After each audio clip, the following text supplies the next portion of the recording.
أشهد أن لا إله إلا الله وحده لا شريك له وأشهد أن محمدا عبده ورسوله أما بعد فأعوذ بالله من الشيطان الرجيم بسم الله الرحمن الرحيم الحمد لله رب العالمين الرحمن الرحيم مالك يوم الدين إياك نعبد وإياك نستعين اهدنا الصراط المستقيم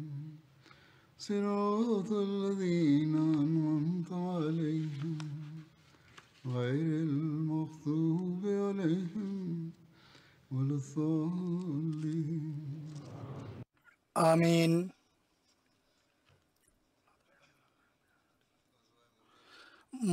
মোতার যুদ্ধের স্মৃতিচারণ হচ্ছিল।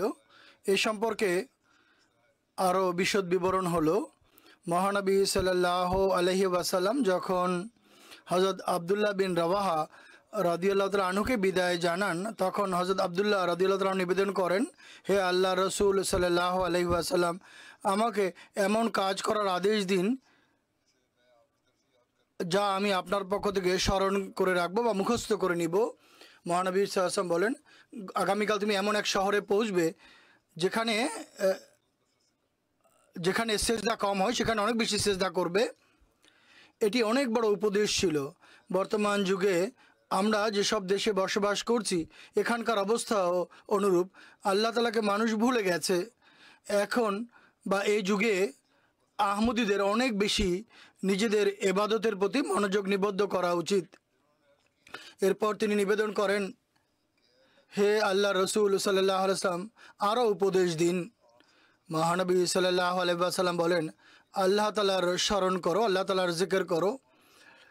প্রত্যেক সেই বিষয়ে যখন তুমি চাইবে যে আল্লাহ তোমার সাহায্যকারী হন, তখন তুমি জিকির ইলাহি করবে। জিকির ইলাহি অনেক গুরুত্বপূর্ণ বিষয়। যখন হযরত আবদুল্লাহ রওয়ানা হন, তখন তিনি ফিরে আসেন এবং নিবেদন করেন, হে আল্লাহ রসুল, আল্লাহ এক এবং আল্লাহ এককে পছন্দ করেন। তখন তিনি বলেন, হে রওয়াহা, তুমি প্রশ্ন করতেই থাকবে কি? এখন বন্ধ করো। যখন দশজন মানুষ তোমার সঙ্গে মন্দ করে, তখনও তুমি একজনের সঙ্গে পুণ্য করতে বিরত হবে না। যদি আল্লাহর খাতিরে পুণ্য কাজ করো, আল্লাহ তাআলার ভয় তোমার হৃদয়ে থাকে, তাহলে আল্লাহ তাআলা ক্ষমাশীল, তিনি মার্জনা করেন। অতএব আল্লাহ তাআলা পুণ্য কর্মকারীদের পুরস্কার দান করেন। তার নিয়ামত অনেক বিস্তৃত। সবসময় এই চেষ্টায় রত থাকবে যে পুণ্য কাজ করতে হবে, সৎ কাজ করতে হবে, ভালো কাজ করতে হবে, আর মন্দ কাজ থেকে বিরত থাকতে হবে। এমন নয় যে প্রত্যেকবার 10টি এই মন্দ কাজ করবে আর একটি পুণ্য কাজ করবে, তা নয়। বরং সত্যিকার তওবাকারী মন্দ কাজ করার পর মন্দ থেকে বিরত থাকার চেষ্টা করে আর পুণ্য কাজ করতে থাকে, এবং পুণ্য করতে করতে আল্লাহ তাআলার কৃপা অর্জনকারী হয়ে যায়।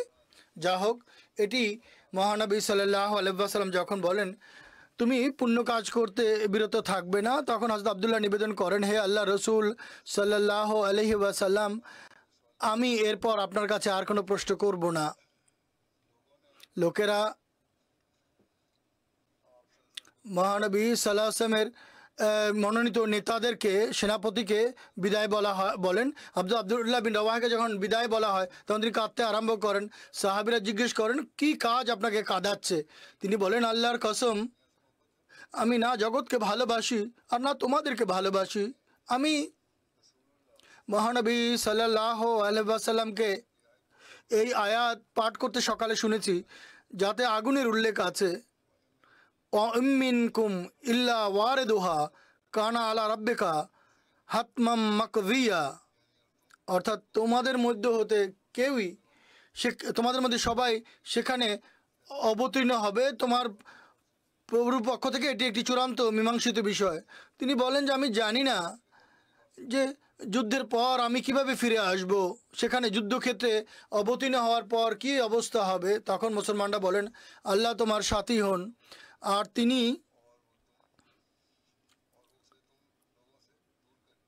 তিনি তোমাকে লোকদের থেকে দূরে রাখুন, অর্থাৎ নোংরামি থেকে, আর তুমি পুণ্যবান অবস্থায় আমাদের কাছে ফিরে আসো।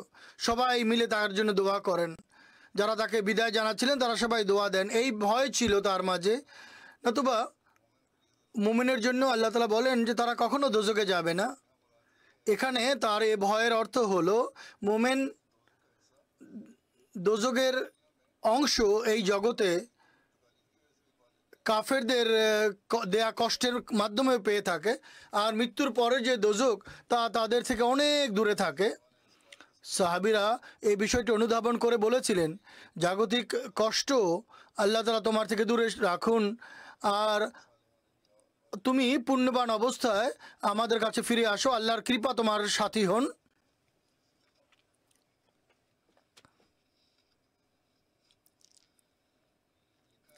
লেখা আছে যে হযরত আবদুল্লাহ বিন রওয়াহা জুমার নামাজের পরে মদিনা থেকে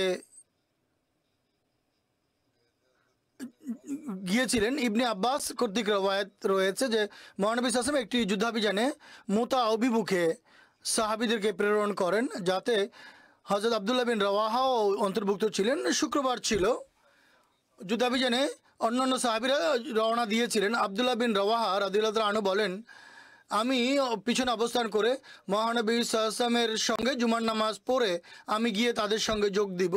এরপর যখন মহানবী সাল্লাল্লাহু আলাইহি ওয়াসাল্লামের সাথে তিনি জুমার নামাজ পড়ছিলেন, তখন মহানবী সাল্লাল্লাহু আলাইহি ওয়াসাল্লাম তাকে দেখে বলেন, কোন কাজ তোমাকে তোমার সাথীদের কাছ থেকে বিরত রেখেছে রওনা হতে? তিনি বলেন যে আমার আকাঙ্ক্ষা ছিল আমি যেন আপনার সাথে জুমার নামাজ পড়ি, এরপর গিয়ে তাদের সঙ্গে মিলিত হব।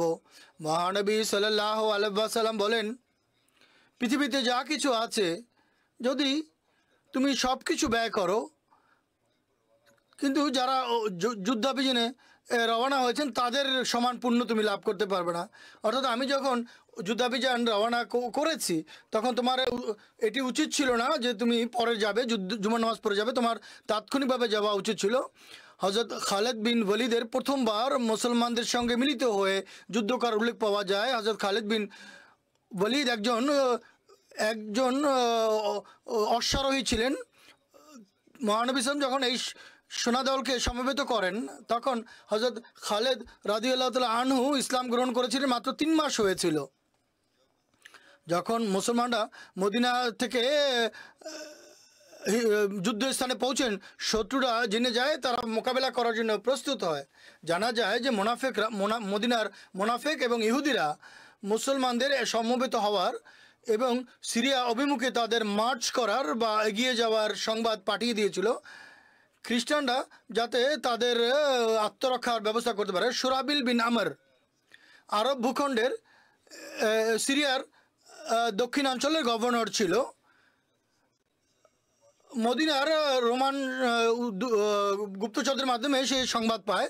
সে রোমানদের সংবাদ দেওয়ার জন্য লোক পাঠায় যে মুসলমানরা সিরিয়া অভিমুখে রওনা হয়েছে। এরপর রোমানদের মিত্র গোত্রগুলির সঙ্গে সিরিয়াতে সেনা সমবেত করতে আরম্ভ করে। এরপর সে তার ভাইকে তার কিছু সৈন্য সহ হারাভেল উদ্দেশ্যে প্রেরণ করে, যেন সেখানে ইসলামী সেনাদলের আগমনের সংবাদ সে লাভ করতে পারে। এটিও লেখা আছে, সুরাবিল বিন আমর 1 লক্ষের অধিক সৈন্য সমাবেশ করেছিল। যখন মুসলমানরা ওয়াদিউল কুরায় পৌঁছে, তখন সুরাবিল তার ভাই সাদুসকে 50 জন মুশরিক সহ প্রেরণ করেছিল। তারা মুসলমানদের সঙ্গে যুদ্ধ করে। সদুসের সঙ্গীরা পরাজিত হয় এবং সে নিজেও নিহত হয়। মুসলমানরা সম্মুখে অগ্রসর হয়। এরপর সিরিয়ার মান এলাকায় পৌঁছে, এই জায়গাটি মুতার পূর্বের ঘটনা এটি।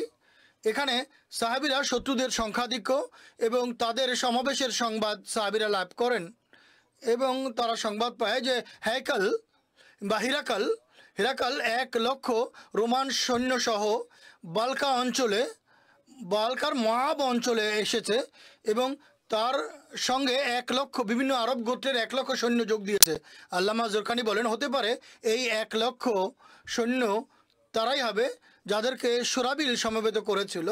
মুসলমানরা 2 রাত মাঠে অবস্থান করেন এবং তারা এক্ষেত্রে পরিধান করতে থাকেন, চিন্তাভাবনা করতে থাকেন। কেউ কেউ বলে যে আমরা মহানবী সাল্লাল্লাহু আলাইহি ওয়াসাল্লামকে চিঠি লিখে পুরো ঘটনা অবহিত করি যেন তিনি অতিরিক্ত সৈন্য পাঠিয়ে আমাদের সাহায্য করতে পারেন অথবা অন্য কোনো আদেশ দিতে পারেন যা আমাদের জন্য কল্যাণকর হবে। হযরত আব্দুল্লাহ বিন রওয়াহা তাদেরকে সম্মুখে এগিয়ে যাওয়ার সাহস যোগান এবং বলেন, হে আমার স্বজাতি, আল্লাহর কসম, যে বিষয়টিকে তোমরা এখন অপছন্দ করছো এটি লাভ করার জন্যই তোমরা যাত্রা করেছিলে, তোমরা শাহাদাতের আকাঙ্ক্ষা নিয়ে বেরিয়েছিলে। আমরা লোকদের সংখ্যা এবং তাদের শক্তির সাথে যুদ্ধ করছি না। আমাদের জিহাদ এটি সংখ্যার বা শক্তির নিরিখে হয় না, বরং সেই শক্তির নিরিখে হয় না, বরং সেই এই দুটি পদমর্যাদা মন্দ নয়। সম্মানিত সাহাবীগণ বলেন, ইবনে খোদার কসম, ইবনে রাওয়াহা সত্য বলেছে। সম্মানিত সাহাবীগণ সম্মুখে অগ্রসর হন। বালকার তখুর নামক স্থানে যখন পৌঁছেন তখন তারা হিরাক্লিয়াসের সৈন্যদের সঙ্গে দেখা হয়, যারা রোমবাসী এবং আরববাসীদের সমন্বয়ে গঠিত ছিল। বালকা বসতির একটি বসতি ছিল সেখানে। মুসাহেব বলা হতো এই নগরীকে বা এই জায়গাকে। শত্রুরা নিকটে এগিয়ে এলে মুসলমানরা সেই শহরের দিকে এগিয়ে যায় যাকে মোতা বলা হয়। সেখানেই এই যুদ্ধ সংগঠিত হয়। মুসলমানরা মুশরিকদের বা পৌত্তলিকদের আক্রমণের জন্য প্রস্তুতি নেয়। হযরত আবু হুরায়রা রাদিয়াল্লাহু তাআলা আনহু এই যুদ্ধে যোগদান করেছিলেন। তিনি বর্ণনা করেছেন যে যখন শত্রুরা আমাদের কাছে এগিয়ে আসে তখন আমরা এত ব্যাপক সংখ্যায়, এত ভালো প্রস্তুতি এবং যুদ্ধাস্ত্র, ঘোড়া, রেশম এবং অন্যান্য যুদ্ধাস্ত্র, সোনা, স্বর্ণ, রৌপ্য ইতিপূর্বে আমরা কখনো দেখিনি। এমনকি আমার চোখ ঝলসে যায়। হযরত আবু হুরায়রা বলছেন যে এত উত্তম প্রস্তুতি দেখে আমার চোখ ঝলসে যায়। হযরত সাবেদ বিন আকরাম আমাকে বলে, হে আবু হুরায়রা, তুমি বিশাল সৈন্য দেখতে পাচ্ছ? তিনি প্রশ্ন করেন। আমি বলি যে হ্যাঁ, আমি দেখছি। তিনি বলেন, তোমরা আমাদের সঙ্গে বদরের যুদ্ধে কি অংশগ্রহণ করনি? আমরা সৈন্য বেশি হওয়ার কারণে বিজয় লাভ করেনি। ইবনে সাদ বলেন, মুসলমানরা মুশরিকদের বিরুদ্ধে প্রস্তুতি নিয়েছে এবং সৈন্যদের ডানে এবং বামে তত্ত্বাবধায়ক নিযুক্ত করেছে মুসলমান সেনা দলের। হযরত জায়েদের শাহাদাত সম্পর্কে লেখা আছে।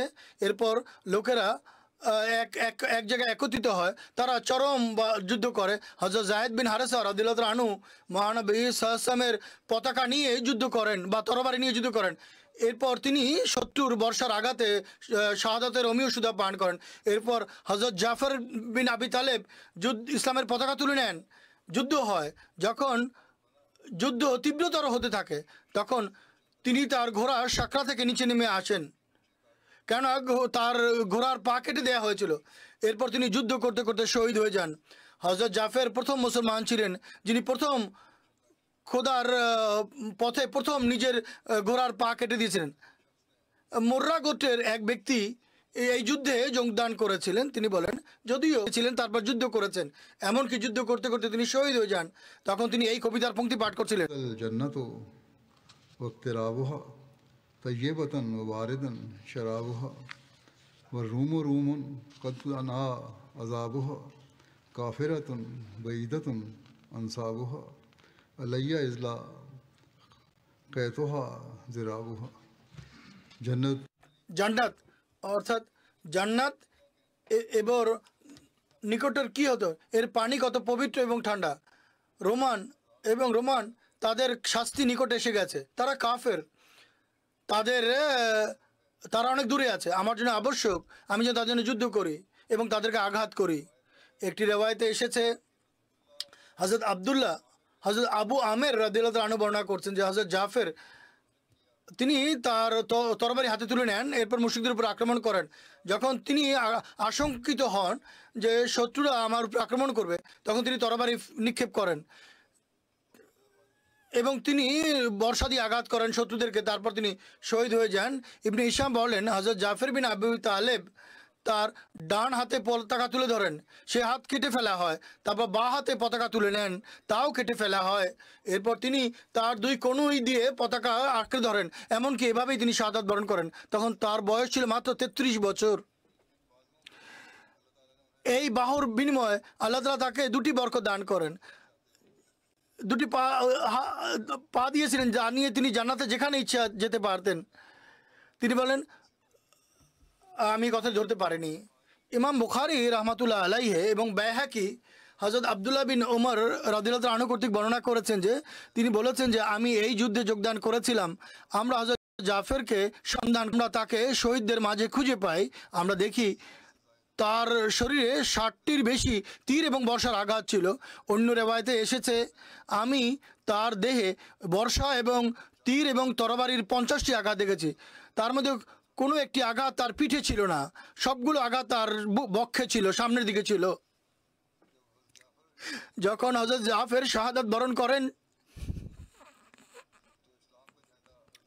তখন ইসলামের পতাকা হযরত আব্দুল্লাহ বিন রওয়াহা তুলে নেন।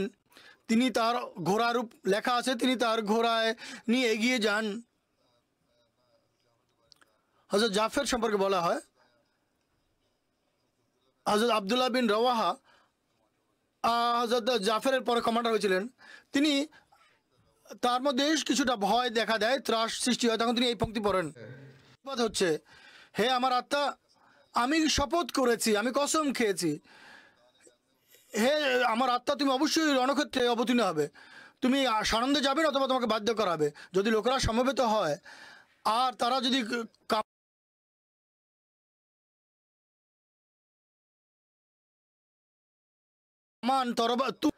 তোমার সন্দেহ হচ্ছে, তিনি পংক্তির ভাষায় বলেন, দীর্ঘদিন ধরে তুমি এ বিষয়ে আশ্বস্ত ছিলে, এই যুদ্ধের ব্যাপারে আশ্বস্ত ছিলে। এটি পুরনো মশক থেকে ঝরে পড়ে এক কাট্টা বিন্দু। এই পংক্তি পড়ার পর তিনি নিজের ঘোড়া থেকে নেমে আসেন। হযরত ইবনে উমর একটি হাড় সমৃদ্ধ মাংস নিয়ে আসেন এবং তাকে বলেন, এটি খেয়ে আপনি শক্ত হন, কিছুটা শক্তি লাভ করবেন, এই মাংস খাওয়ার পরে আপনার শক্তি হবে। তিনি কষ্ট পাচ্ছিলেন, আপনাকে কঠিন পরিস্থিতির সম্মুখীন হতে হচ্ছে এই দিনগুলোতে। তিনি সেই হাড়যুক্ত মাংস খান, এর কিছু অংশ ভাঙেন, তারপর লোকদের মাঝে হইচইয়ের আওয়াজ শুনতে পান যে যুদ্ধ আরম্ভ হয়ে গেছে এবং তরবারির ঝংকার শুনতে পান। তখন তিনি নিজেকে বলেন, তুমি এখনও জগৎ পূজায় লিপ্ত, তুমি এখনও জগৎ নিয়ে চিন্তা করছো। তখন সেই মাংস হাড় তিনি ফেলে দেন। তুমি মাংস খাইতে পড়ে আছো আর লোকেরা যুদ্ধ করছে। তখন মাংস তিনি ফেলে দেন এবং নিজের তরবারি হাতে তুলে নেন, এগিয়ে যান এবং যুদ্ধ করতে আরম্ভ করেন। এমনকি তিনি যুদ্ধ করতে করতে শাহাদাত বরণ করেন এবং তার হাত থেকে পতাকা পড়ে যায়। মুসলমান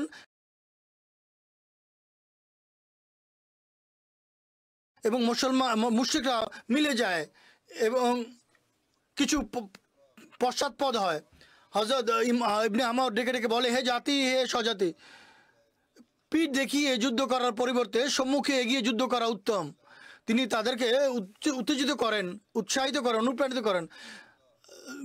জায়েদ, জাফর এবং আব্দুল্লাহ রওয়াহা, তাদের তিনজনকে একই কবরে সমাহিত করা হয়। হযরত আবু আমের রাদিয়াল্লাহু আনহু বর্ণনা করেন, যখন হযরত আব্দুল্লাহ বিন রওয়াহা শহীদ হয়ে যান তখন মুসলমানরা চরমভাবে পরাস্ত হন। তিনি বলেন, আমরা দুজনকে এক জায়গায় একত্রিত দেখতে পাইনি, সবাই বিচ্ছিন্ন হয়ে পড়েছিলেন। এক আনসারি ব্যক্তি পতাকা তুলে নেন এবং দৌড়ে আসেন এবং কিছু মানুষের সামনে এসে তিনি পতাকা প্রথিত করেন এবং বলেন, হে লোকেরা আমার কাছে আসো। লোকেরা তার কাছে সমবেত হয়, জড়ো হয়।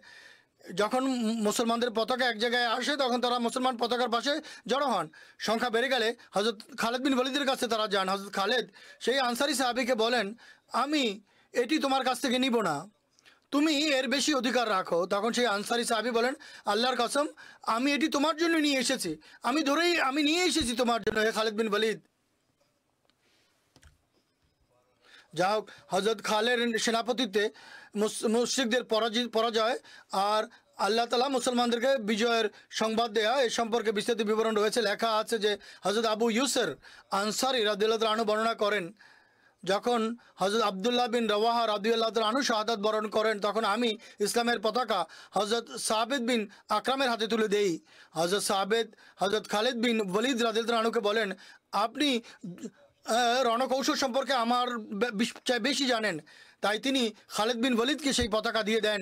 ইবনে ইসহাক বর্ণনা করেন যে যখন হজরত খালিদ বিন ওয়ালিদ পতাকা তুলে নেন, তখন তিনি লোকদের প্রতিরক্ষা করেন এবং তিনি সবাইকে একত্রিত করেন এবং নিজ সেনাদলকে একদিকে সরিয়ে নেন, আর শত্রুরাও তাদের জায়গা থেকে পিছনে সরে যায় এবং তিনি লোকদেরকে রক্ষা করে সরে আসেন।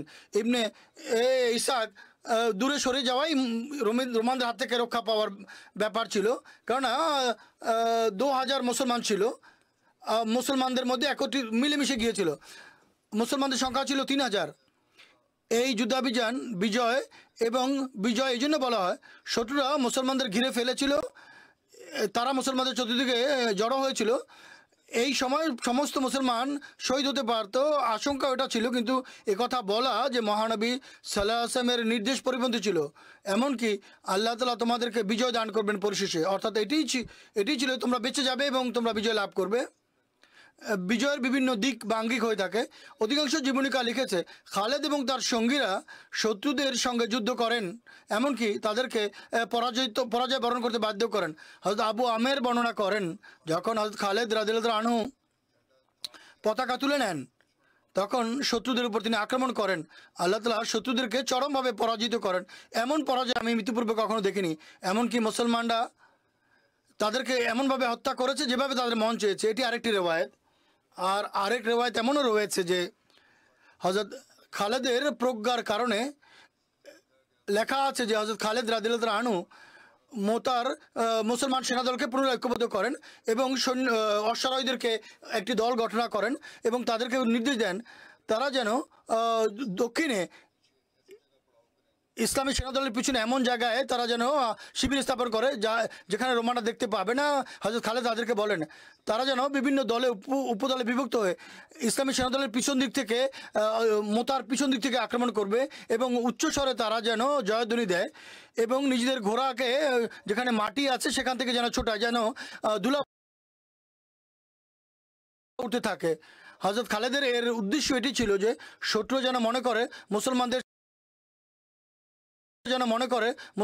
সাহায্যের জন্য মুসলমান সৈন্যদেরকে শৃঙ্খলিত করে সেনাদলকে পিছনের দলকে সামনের দলকে পিছনে করে দেন, কিছু ডানের দলকে বামে এবং বামের অংশকে ডানে করে দেন। শত্রুরা এটি দেখে বিস্মিত হয়, তারা মনে করে সম্ভবত মুসলমানরা সাহায্য পেয়েছে, বিভিন্ন মানুষ সামনে এসে গেছে, তারা পরাভূত হয় এবং তারা এতে পরাজিত হয়। হযরত আনাস রাদিয়াল্লাহু তাআলা আনহু কর্তৃক বর্ণিত হয়েছে যে আমি মহানবী সাল্লাল্লাহু আলাইহি ওয়াসাল্লাম, হযরত যায়েদ এবং হযরত জাফর এবং হযরত ইবনে রওয়াহার শহীদ হওয়ার সংবাদ লোকদেরকে জানান। এর পূর্বে যে লোকদের কাছে তাদের ব্যাপারে রণক্ষেত্র থেকে সংবাদ আসার পূর্বেই তিনি বলেন জায়েদ পতাকা তুলে নেন এবং তিনি শাহাদাত বরণ করেন। এরপর জাফর পতাকা তুলে নেন, তিনিও শাহাদাত বরণ করেন। এরপর ইবনে রওয়াহা পতাকা তুলে নেন, তিনিও শাহাদাত বরণ করেন এবং মহানবী সাল্লাল্লাহু আলাইহি ওয়াসাল্লাম চোখ থেকে অশ্রু ঝরছিল। তিনি বলেন এমনকি এরপর পতাকা আল্লাহর তরবারির মধ্যে হতে এক তরবারি তুলে নেয়, এমনকি আল্লাহ তাআলা তাদেরকে এরপর বিজয় দান করেন। এটি বুখারী শরীফের হাদিস। হযরত আবু কাতাদা রাদিয়াল্লাহু তাআলা আনহু বর্ণনা করেন এরপর মহানবী সাল্লাল্লাহু আলাইহি ওয়াসাল্লাম তার আঙ্গুল উঁচু করেন এবং বলেন, হে আল্লাহ, এটি তোমার তরবারির মধ্যে হতে একটি তরবারি, তুমি একে সাহায্য করো। সেদিন থেকে খালিদ বিন ওয়ালিদকে সাইফুল্লাহ বা আল্লাহর তরবারি বলা হয়। এক রওয়ায়াত অনুযায়ী এই যুদ্ধ 7 দিন পর্যন্ত চলতে থাকে। হযরত মুসলিম মাউদ রাদিয়াল্লাহু তাআলা আনহু এ সম্পর্কে উল্লেখ করেছেন, বর্ণনা করেছেন। তিনি বলেছেন এটি প্রথম সেনাদল ছিল যা ইসলামের পক্ষ থেকে খ্রিস্টানদের মোকাবেলার জন্য যাত্রা করেছিল। এই সেনাদল সিরিয়ার সীমান্তে পৌঁছে তখন তারা জানতে পারে যে কায়সারও এদিকে এসেছে এবং 1 লক্ষ রোমান সৈন্য তার সঙ্গে আছে এবং 1 লক্ষের কাছাকাছি আরবের খ্রিস্টান গোত্রর সৈন্য তার সঙ্গে আছে। তখন মুসলমানরা চেয়েছিল তারা যেন প্রতিমধ্যে শিবির স্থাপন করে এবং মহানবী সাল্লাল্লাহু আলাইহি ওয়াসাল্লামকে সংবাদ দেয় যাতে তিনি যদি অন্য কোনো সাহায্য পাঠাতে চান পাঠাতে পারেন, আর অন্য কোনো নির্দেশ দিতে চাইলে দিতে পারেন। যখন এই পরামর্শ চলছিল তখন আবদুল্লাহ বিন রওয়াহা উত্তেজনার বশে দাঁড়িয়ে যান এবং বলেন, হে আমার স্বজাতি, তোমরা তোমাদের বাড়ি থেকে খোদার পথে শাহাদাতের জন্য যাত্রা করেছিলে এবং যে উদ্দেশ্য সাধনের জন্য বেরিয়েছিলে সেই উদ্দেশ্য লাভের জন্যই তোমরা বিচলিত হচ্ছ। এরপর তিনি বলেন যে আমরা লোকদের সাথে নিজেদের শক্তি, সংখ্যা এবং সংখ্যার দিকের কারণে যুদ্ধ করি না, আমরা সেই ধর্মের সাহায্যের জন্য যুদ্ধ করেছি যা খোদা তাআলা তার কৃপায় আমাদের জন্য অবতীর্ণ করেছেন। যদি শত্রু সংখ্যা বেশি হয় তাহলে হোক, আমাদেরকে যায় আসে। অবশ্যই যে দুটি পুণ্যের মধ্যে হতে একটি পুণ্য আমরা অবশ্যই লাভ করব, হয় আমরা জয় লাভ করব, নতুবা আমরা খোদার পথে শহীদ হয়ে যাব। লোকেরা তার কথা শুনে বলেন, হে ইবনে রওয়াহা, তুমি সত্য বলেছ, আর তাৎক্ষণিকভাবে তাদেরকে যাত্রা করার নির্দেশ দেন। যখন তারা এগিয়ে যেতে আরম্ভ করে তখন রোমান সৈন্যরা তাদেরকে এগিয়ে আসতে দেখে। তখন মুসলমানরা মোতা নামক স্থানে নিজেদের সেনাদলকে সারিবদ্ধ করে আর যুদ্ধ আরম্ভ হয়। কিছুক্ষণ পরেই জায়েদ বিন হারেসা, যিনি মুসলমানদের সেনাপতি ছিলেন, তিনি নিহত হন, শহীদ হন। তখন ইসলামী সেনাদলের পতাকা জাফর বিন আবি তালেব মহানবী সাহসামের যিনি চাচাতো ভাই ছিলেন তিনি নিজের হাতে তুলে নেন। এরপর দলের সেনাপতিত্ব দায়িত্বভার তুলে নেন। তিনি দেখেন যে শত্রুর সংখ্যা বাড়ছে আর মুসলমানরা নিজেদের সংখ্যা কমের কারণে তাদের চাপ সহ্য করতে পারছে না।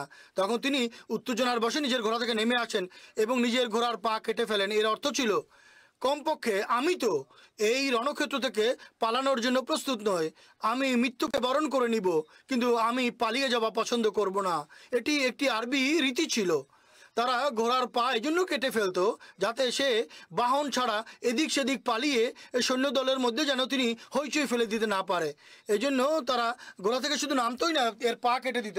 কিছুক্ষণ যুদ্ধের পর তার ডান হাত কেটে ফেলা হয়, তখন তিনি বাঁ হাত দিয়ে পতাকা তুলে নেন। এরপর তার বাঁ হাতও কেটে ফেলা হয়। এরপর তিনি উভয় হাতের কোনোই দিয়ে তার পতাকাকে বক্ষে ধারণ করেন এবং রণক্ষেত্রে দাঁড়িয়ে থাকেন। এমনকি এভাবেই তিনি শাহাদাত বরণ করেন। আব্দুল্লাহ বিন রওয়াহা মহানবী সাল্লাল্লাহু আলাইহি ওয়াসাল্লামের নির্দেশনা অনুযায়ী পতাকা ধরে ফেলেন এবং তিনিও শত্রুর সাথে লড়াই করতে করতে মারা যান। তখন মুসলমানদের এমন কোনো সুযোগ ছিল না যে তারা পরামর্শ করে কাউকে নিজেদের নেতা নিযুক্ত করবে। আর শত্রু সৈন্য সংখ্যার আধিক্যের কারণে মুসলমানরা যুদ্ধক্ষেত্র থেকে পলায়নের উপক্রম ছিল। তখন খালিদ বিন ওয়ালিদ পতাকা ধারণ করেন এবং সন্ধ্যা পর্যন্ত যুদ্ধ করতে থাকেন। পরের দিন হযরত খালেদ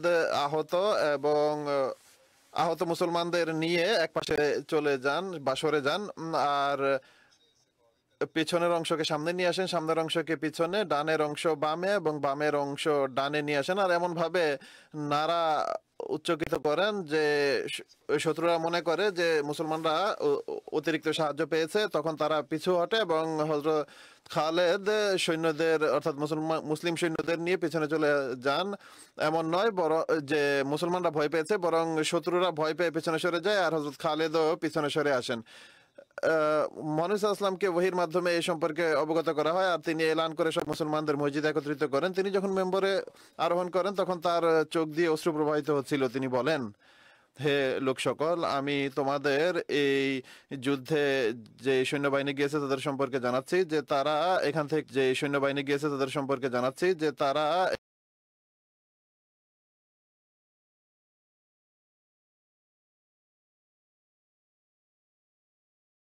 এখান থেকে গিয়ে এমনকি তিনিও শহীদ হন, অতএব তোমরা তার জন্য দোয়া করো। এরপর ঝান্ডা বা পতাকা আব্দুল্লাহ বিন রওয়াহা গ্রহণ করেন এবং অত্যন্ত সাহসিকতার সাথে যুদ্ধ করেন। অবশেষে তিনিও শহীদ হয়ে যান, অতএব তোমরা তার জন্য দোয়া করো। এরপর পতাকা খালিদ বিন ওয়ালিদ গ্রহণ করেন। আমি তাকে কমান্ডার নিযুক্ত করিনি, কিন্তু তিনি নিজেকে কমান্ডার নিযুক্ত করেছেন। কিন্তু তিনি খোদা তাআলার তরবারিগুলোর মধ্যে একটি তরবারি। এর বিস্তারিত বিবরণ লেখা আছে যে কিভাবে হয়েছে এক বন্ধুর ইতিহাসে। অতএব তিনি খোদা তাআলার সাহায্য সহ ইসলামী সেনাবাহিনীকে ফিরিয়ে নিয়ে আসেন।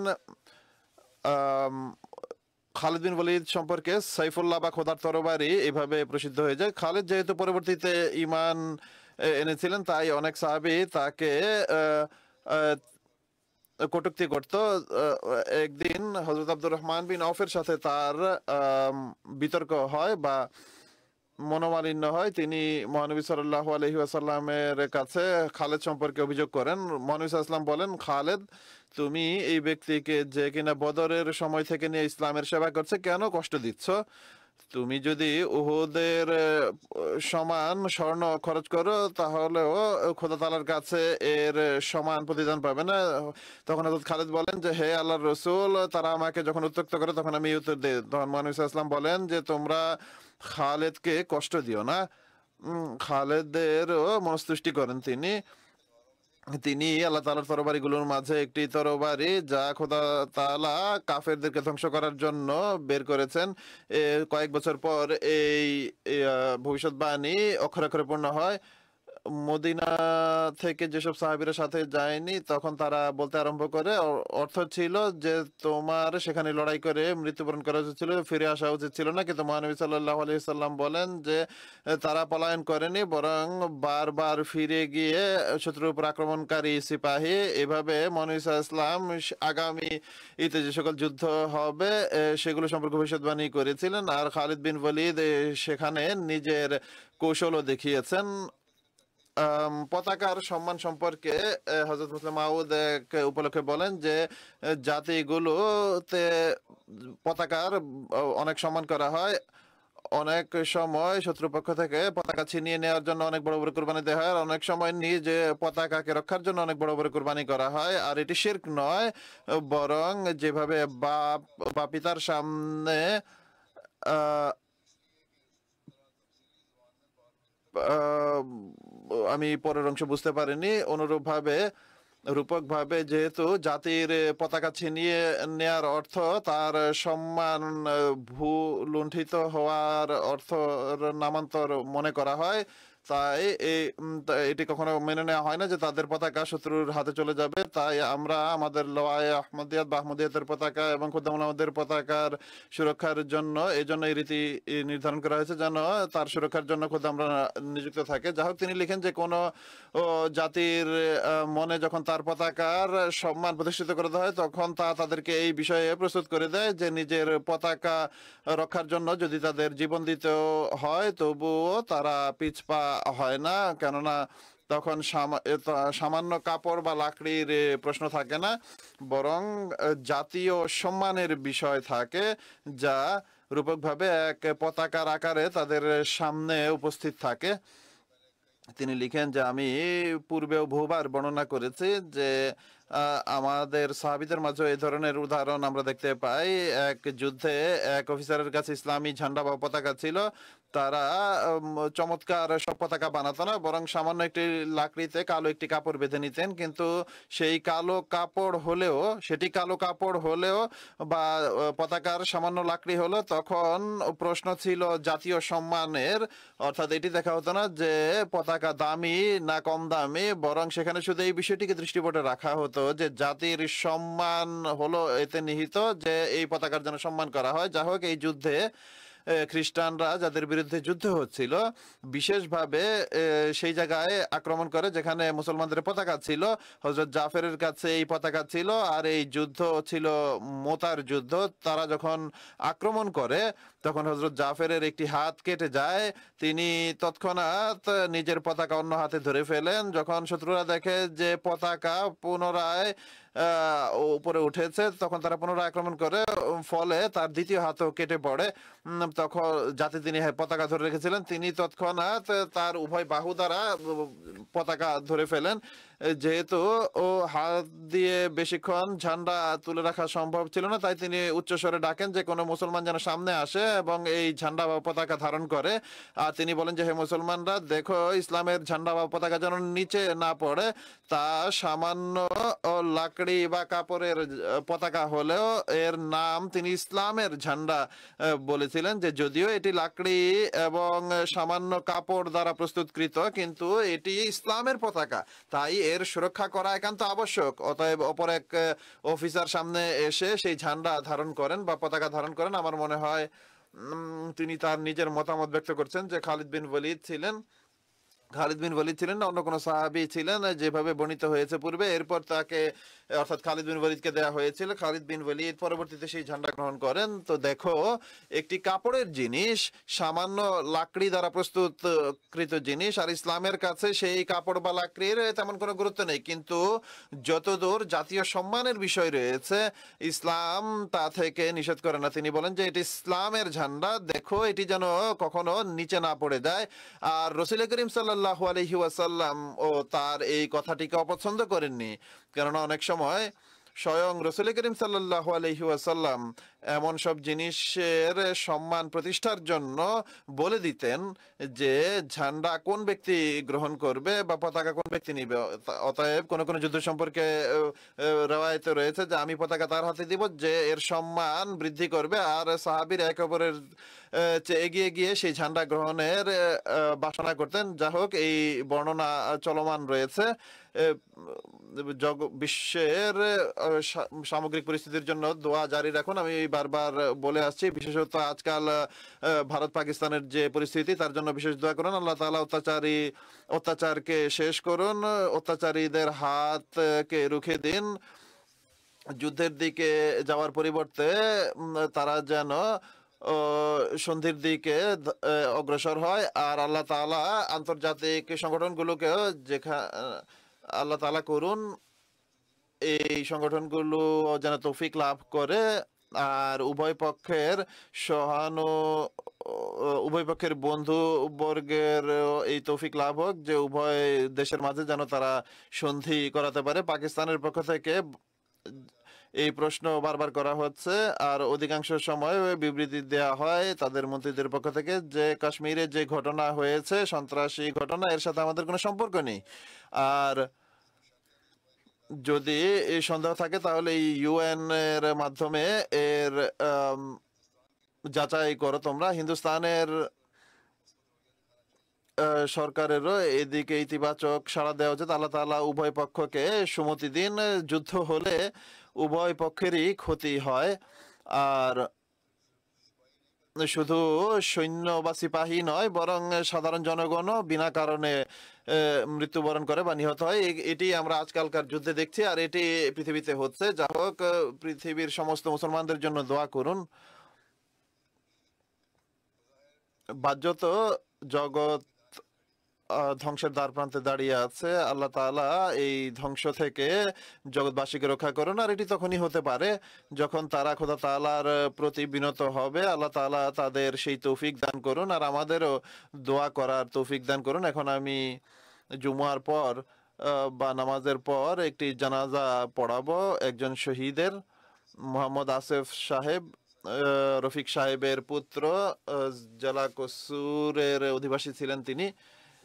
তাকে আহমদিয়াতের শত্রুরা 24 এপ্রিল তারিখে গুলি করে শহীদ করে। ইন্না লিল্লাহি ওয়া ইন্না ইলাইহি রাজিউন। শাহাদাতের সময় মরহুমের বয়স ছিল 19 বছর। যুবক ছিলেন তিনি। বিস্তারিত বর্ণনা অনুযায়ী ঘটনার দিন রাত প্রায় 11:15টার সময় মোহাম্মদ আসিফ সাহেব নিজের একজন আহমদি প্রতিবেশী আসনান আহমদ সাহেবের সাথে মোটর সাইকেলে করে গ্রামের বাইরে একটি দোকান থেকে ঘরের প্রয়োজনীয় কিছু জিনিস ক্রয় করে আনেন। গ্রামের দোকানদারেরা বয়কট করে রেখেছিল, তাই অনেক সময় জিনিসপত্র কিনতে গ্রামের বাইরে যেতে হতো। ঘর থেকে প্রায় 100 মিটার দূরত্বে পথে বিরোধীরা পূর্বেই উৎপেতে ছিল। তারা উভয়ের উপর গুলি করে মোহাম্মদ আসিফ সাহেবের ডান দিকে কোমরের কাছে গুলি লাগে, যা তার শরীর ভেদ করে বেরিয়ে যায়, আর তার সাথী আসনান আমাদের পায়েও গুলি লাগে। তারা গুলি চালাতে থাকে। আমাদের এই উভয় খাদেম আহত হওয়া সত্ত্বেও সাহসিকতার সাথে সেখান থেকে মোটর সাইকেলে বেরিয়ে আসেন, আর কিছুটা দূরত্বে এসে পড়ে যান। মোটর সাইকেল চালিয়ে সেখান থেকে চলে আসেন। পুলিশ দেরিতে আসে, তখন আক্রমণকারীদের পক্ষ থেকে গুলি চলছিল, যার ফলে তাদের উভয়কে তাৎক্ষণিকভাবে হাসপাতালে নিয়ে যাওয়া সম্ভব হয়নি। পুলিশের যখন পৌঁছে তখন আসিফ সাহেবকে হাসপাতালে নেওয়া হয়, যদিও এরই মাঝে অতিরিক্ত রক্তক্ষরণের কারণে মোহাম্মদ আসিফ সাহেব হাসপাতালে পৌঁছতেই শহীদ হয়ে যান। ইন্না লিল্লাহি ওয়া ইন্না ইলাইহি রাজিউন। ঘটনার মামলা সম্পৃক্ত পুলিশ স্টেশন কসুরে দায়ের করা হয়েছে। এখন মামলা হওয়ার পর এমন পরিস্থিতি হয় যারা কিছুই করে না, দেখা যাক তারা কি করে। 3 জন লোককে গ্রেপ্তার করা হয়েছে, অথচ আসনান আহমদ সাহেব যার পায়ে গুলি লেগেছিল তিনি এই প্রাথমিক চিকিৎসার পর আল্লাহ তাআলার কৃপায় এখন কিছুটা ভালো অবস্থানে রয়েছেন। জেলা কসুর গত 3 বছর যাবৎ প্রচন্ড বিরোধিতা বিরাজ করছে। বিভিন্ন সময় জামাতের সদস্যদের উপর মিথ্যা মামলা দায়ের করা হয়। বহুবার আহমদীদেরকে অত্যাচারের লক্ষ্যস্থলে পরিণত করা। আহমদিয়া কবরস্থানে আহমদী কবরগুলো থেকে কলেমা তাইয়্যিব এবং অন্যান্য নাম মুছে দেওয়া হয়। গ্রামে বয়কট করে রাখা হয়। দোকান থেকে বয়কট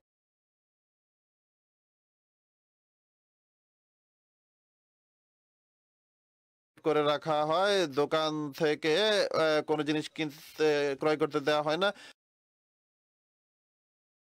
আহমদিয়াতের সূচনা তার প্রপিতামহ মোকাররম নাম বুঝতে পারেনি, তার মাধ্যমে হয়েছে। 1934 সনে খেলাফতে সানিয়ার যুগে কাদিয়ান গিয়ে জলসা সালানার সময় তিনি বয়াত করেছিলেন। শহীদ মরহুমের দাদার নাম মোহাম্মদ ইয়াকুব সাহেব ছিল। শহীদ মরহুম তার পিতা মাতার একমাত্র পুত্র সন্তান ছিলেন। কম ভাষী এবং সবার সাথে সহানুভূতির সম্পর্ক ছিল। 5 ওয়াক্ত নামাজ আদায় করতেন রীতিমতো। জামাতি সেবায় অগ্রগামী ছিলেন। বিভিন্ন প্রতিযোগিতায় অংশগ্রহণ করতেন। সম্প্রতি জেলা পর্যায়ে যে প্রতিযোগিতা হয় সেখানে তিনি প্রথম স্থান অধিকার করেছিলেন। শহীদ মরহুম নিজ মাতা যিনি যার হৃদরোগ রয়েছে তাকে অনেক সেবা যত্ন করতেন। তিনি বলেছেন যে মরহুম খুবই আনুগত্যশীল সন্তান ছিল, কখনো আমার কথা অমান্য করেনি। আত্মীয় স্বজনের সাথে সহানুভূতি এবং ভালোবাসার সম্পর্ক ছিল। তার বোন জাদা রফিকা বলেন যে আমার ভাই সবার প্রতি খেয়াল রাখতো, খুবই উত্তম সম্পর্ক ছিল সবার সাথে। তার মাঝে শাহাদাতের শখ ছিল, আল্লাহ তাআলা তা পূর্ণ করেছেন। শাহাদাতের 3 দিন পূর্বে সে তিনি স্বপ্নে দেখেছিলেন ভাইয়ের গুলি লেগেছে। পরের দিন তিনি ফোন করে জিজ্ঞেস করেন। শাহাদাতের দিনও তিনি তাকে ফোন করেছিলেন এবং তিনি বলেছিলেন যে আমি ব্যস্ত আছি, তাই সংক্ষিপ্ত কথা হয়েছিল। এরপর তিনি বলেন যে ভাই বলে যে রাতের বেলা কথা বলবো, কিন্তু আর কথা হয়নি। আর তিনি সেদিনই শহীদ হয়ে আল্লাহ তাআলার কাছে উপস্থিত হয়েছেন। এরপর তার বোন আরো বলেন যে ভাইয়ের সম্পর্কে স্বপ্নে দেখার কারণে আমি খুবই উৎকণ্ঠিত ছিলাম। চিঠিও লিখেছিলাম দোয়ার জন্য। আপনাকে আমি চিঠি লিখেছিলাম, অর্থাৎ হুজুরকে চিঠিতে লিখেছিলাম যে স্বপ্নে আমি যখন দেখেছি যে তার গুলি লেগেছে, তখনই আমি যখন এই লাইনটি লিখছিলাম তখনই আমি সংবাদ পাই যে আমার ভাই শহীদ হয়ে গেছে। খুদ্দামুল আহমদিয়া জেলা কসুরের মজলিস আমেলায় তিনি শাহাদাতের সময় সেবা করছিলেন। নায়েব কায়েদ খুদ্দামুল আহমদিয়া এবং অন্য আরেকটি পদে সেবা করছিলেন। শোক সন্তপ্ত পরিবারে পিতামাতা ছাড়া আরো 2 বোন রয়েছে। নিসার আহমদ সাহেব সদর জামাত ভুলের তিনি লিখেছেন যে শহীদ মরহুম উত্তম গুণাবলীর অধিকারী, খুবই হাস্যবোধন মানুষ ছিলেন। আমি তাকে খেলাফতের সেবক এবং জামাতের সেবক হিসেবে পেয়েছি। নামাজ ও চাঁদায় নিয়মিত, ওয়াকারামুল খেদমতে খালকে নিরাপত্তা ডিউটি, মোট কথা সকল ক্ষেত্রে কাজ করতে অগ্রগামী ছিলেন। পিতামাতার সেবক এবং তাদের সব দিক থেকে খেয়াল রাখতেন। তারেক আহমদ সাহেব মোয়াল্লেম তিনি লিখেছেন যে শহীদ মরহুম উন্নত গুণাবলীর অধিকারী ছিলেন। তার ঘরে টেলিভিশন ছিল না, কিন্তু তিনি খুতবা জুমা রীতিমতো নিজ ফোনে শুনতেন, আর অথবা আমার কাছে চলে আসতেন মিশন হাউসে খুতবা শোনার জন্য আমার ঘরে। আর এরপর বলেন যে যখনই কোনো জামাতি কাজের জন্য তাকে ডাকা হতো তখন তৎক্ষণাৎ উপস্থিত হয়ে যেতেন। সমস্ত কাজ খুবই দায়িত্বের সাথে করতেন। জামাতি অতিথিদের আগ্রহের সাথে সেবা করতেন। আল্লাহ তাআলা কৃপা ও ক্ষমার আচরণ করুন, তার মর্যাদা উন্নীত করুন, তার পরিবারের সদস্যদের ধৈর্য এবং মনোবল দিন। পাকিস্তানে এই সন্ত্রাসী কার্যক্রম যারা করে এবং জামাতের বিরোধিতা যারা করে তাদের সাহস দিন দিন বৃদ্ধি পেয়ে চলেছে। আল্লাহ তাআলা দ্রুত তাদের পাকড়াও করার ব্যবস্থা করুন।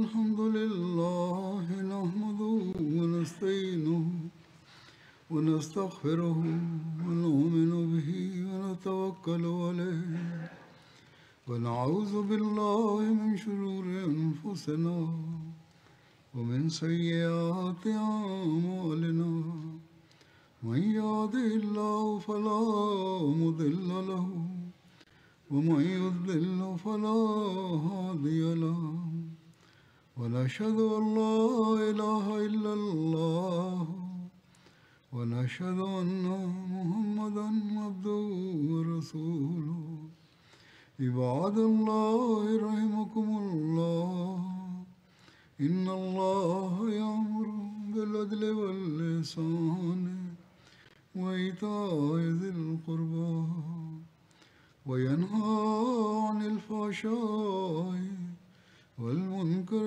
والبغي يعظكم لعلكم تذكرون اذكروا الله يذكركم وادعوه يستجب لكم ولذكر الله أكبر.